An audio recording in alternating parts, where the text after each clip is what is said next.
स्वागत है आपका इंडिया न्यूज़ 24 बुंदेली में। तो चलिए शुरुआत करते हैं आज की कुछ प्रमुख खबरों के साथ।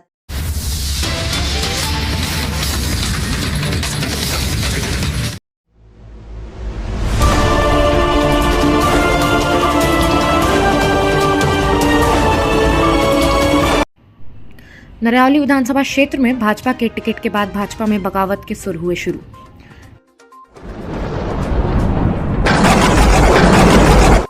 जिस हिसाब से हम लोग स्थिति देखते आ रहे हैं, भाजपा के समर्थन में लोग हैं, किंतु विधायक के समर्थन में लोग नहीं हैं। और इस बार इस फैसले से, पार्टी के इस फैसले से बहुत ही बड़ा नुकसान भाजपा को देखना पड़ सकता है आने वाले चुनाव में। भाजपा में महिलाओं का बिल्कुल भी सम्मान हमें तो दिखा नहीं है। जब से मैंने भाजपा ज्वाइन की है, जब से लेके आज तक की डेट में मुझे तिरस्कार के अलावा कुछ नहीं मिला। जितने बार भी मैंने काम करने के प्रयास किए, अपने मन से पार्टी के लिए और भी काम करने के प्रयास किए, कई बार मुझे निष्कासित करने की धमकियां दी गई, कई बार विधायक मंत्रियों द्वारा मुझे दबाव डाला गया कि आप ये काम मत करो, आप वो काम मत करो, आप ऐसे नहीं बोल सकते। तो क्या मतलब होता है कि भाजपा में सिर्फ आप किसी के खेमे में रह के, किसी के पीछे चल के ही काम कर सकते हो। मैं अगर कोई भी पार्टी फ्यूचर में या भविष्य में ज्वाइन करना चाहती हूँ तो डेफिनेटली मैं कांग्रेस को ही ज्वाइन करूँगी, क्योंकि जिस तरीके से अभी जो कांग्रेस ने फैसला लिया है, जितनी भी महिलाएं सक्रिय थीं और जितने भी कार्यकर्ता सक्रिय थे, उन्होंने ये नहीं देखा कि कौन कितने बार से विधायक रहा, कौन कितने बार मंत्री रहा, कौन जीता रहा। उन्होंने जो व्यक्ति सक्रिय था उनका लिहाज रख के, उनकी मतलब रिस्पेक्ट रख के। जानकारी कहती है कि सागर जिले के नरौली विधानसभा क्षेत्र हर बार की तरह सुर्खियों में बना रहता है, क्योंकि यहाँ पर भाजपा का 20 साल से काबिज है। उसका एकमात्र कारण है भाजपा एवं कांग्रेस में लगातार आरोप प्रत्यारोप का दौर जारी है और भाजपा के विधायक प्रदीप लारिया लगातार सक्रिय नजर आ रहे थे और कांग्रेस के पास दमदार प्रत्याशी न होने के कारण उन्हें सीट गंवानी पड़ती थी। लेकिन भाजपा में ही लगातार सक्रिय नजर आने वाले रेशु चौधरी अब एक्शन मोड में नजर आ रही हैं और भाजपा से बगावत के सुर भी नजर आने लगे हैं।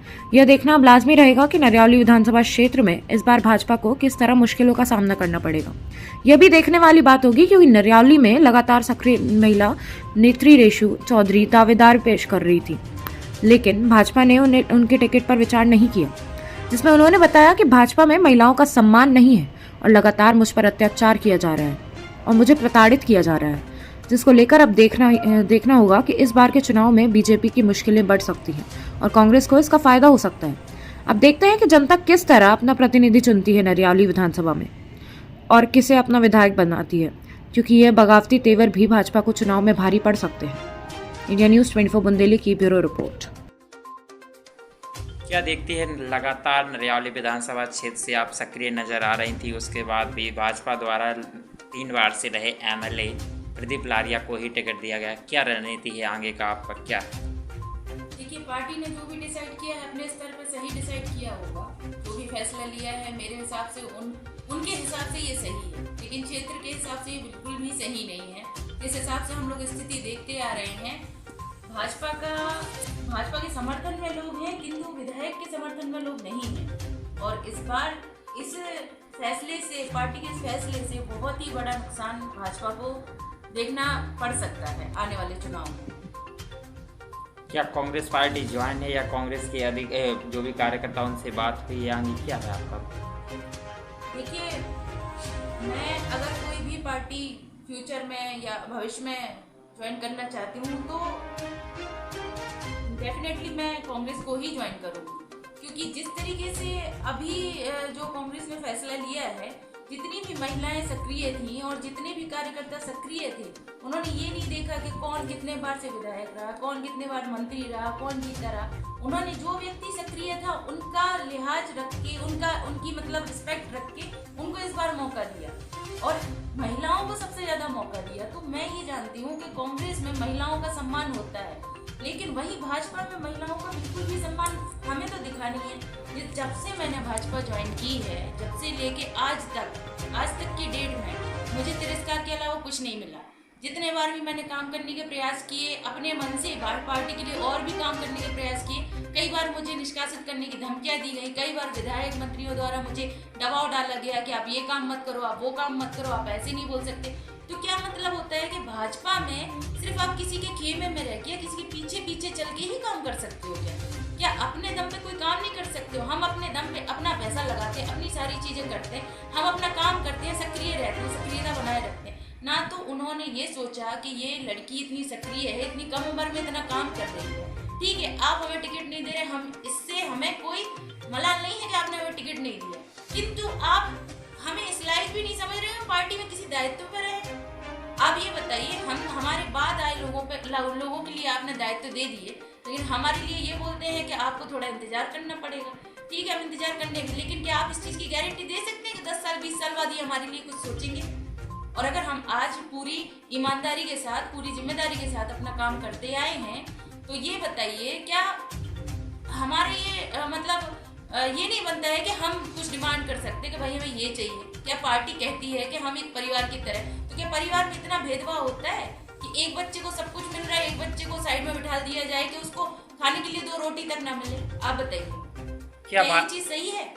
क्या मानती हैं कि जो बीजेपी सरकार के द्वारा लगातार कहा जाता है कि महिलाओं को आरक्षण देने की बात कही जाती है, दूसरी तरह कमलनाथ सरकार भी कही जाती है कि हम भी कहते हैं, किस तरह आप किसको मानती हैं कि महिलाओं की तरफ ज़्यादा ध्यान दिया जाए? देखिए जहाँ तक मुझे समझ में आया है तो बीजेपी ऊपरी तौर पे महिलाओं के लिए सिर्फ सम्मान देने की बात कहती है, अंदरूनी तौर पे हम एक कार्यकर्ता है महिला, हमें जो सम्मान मिलना चाहिए बीजेपी वो सम्मान तक तो देती नहीं है।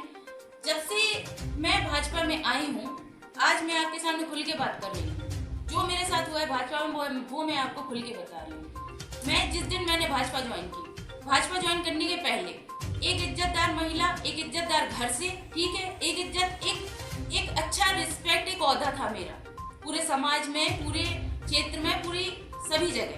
किंतु जब से मैं भाजपा में आई हूँ, भाजपा के कार्यकर्ताओं ने मेरा चरित्र, मेरा हर चीज इस तरीके से गिरा, इस तरीके से मुझे तिरस्कार प्रदान किया है कि आज मैं कहीं अगर जाती हूँ ना तो लोग मुझे शक की निगाह से देखते हैं। तो ये सिर्फ भाजपा में भाजपा के कार्यकर्ता और विधायक के परिवार वालों की देन है।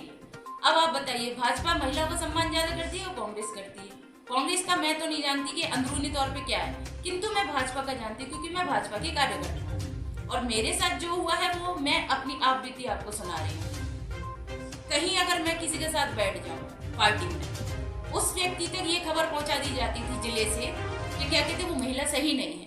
तो किस तरीके से सही नहीं हूँ मुझे तो आज आप बताओ ना। मैं आज पार्टी से पूछती हूँ किस तरीके से सही नहीं हूँ, क्यों मेरी इज्जत के साथ, क्यों मेरा इतना अपमान किया गया, क्यों इतना तिरस्कार दिया गया मुझे कि मैं इतना आज मुझे ये सोचने पे मैं मजबूर होती हूँ कि बताओ क्या मैंने राजनीति में आके गलती की? क्या सही से राजनीति करना, बिना किसी से किसी भी तरीके से मदद मांगे बिना राजनीति करना, अपने दम पे राजनीति करना कोई गुनाह है क्या? आप बताइए। मैं तो भाजपा से ये क्वेश्चन भी पूछना चाहती हूँ, बीडी भाई साहब से, शिवराज जी से, सभी से ये क्वेश्चन पूछना चाहती हूँ कि आज मैंने अपने दम पे राजनीति की है, किसी के सामने हाथ नहीं फैलाया, क्या ये मेरी गलती थी?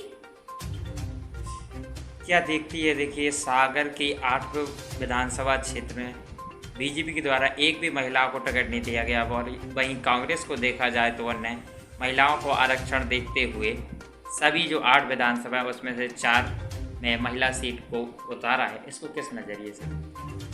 देखिए जिस प्रकार कांग्रेस ने महिलाओं को उतारा है, उनकी सक्रियता देख के नए चेहरों को उतारा है, तो मैं कहीं ना कहीं ये चीज मानूंगी कि उन्हें महिलाओं को सम्मान करना आता है और जिस तरीके से उन्होंने महिलाओं को सम्मान किया है, नए चेहरों का सम्मान किया है, जो सक्रियता का सम्मान किया है, वो मुझे नहीं लगता किसी और पार्टी ने किया है। भाजपा का तो मैं डेफिनेटली बोल सकती हूँ, ना भाजपा में ये बात रही है ना रहेगी। एक तो भाजपा एससी विरोधी पार्टी है, बोलती है कि दलितों के साथ है किंतु दलितों के साथ नहीं है, और बोलती है महिलाओं के साथ है किंतु महिलाओं के साथ नहीं। 8 विधानसभा में आप देख सकते एक भी महिला को टिकट नहीं दिया। मैं तो चलिए ठीक है नहीं हूँ, विनोद पंथी जी, लता वानखेड़ी जी, ये तो पुरानी महिलाएं हैं ना, आपने उन्हें क्यों नहीं दिया? वो भी तो मांग रही थी टिकट, उन्हें क्यों नहीं दिया?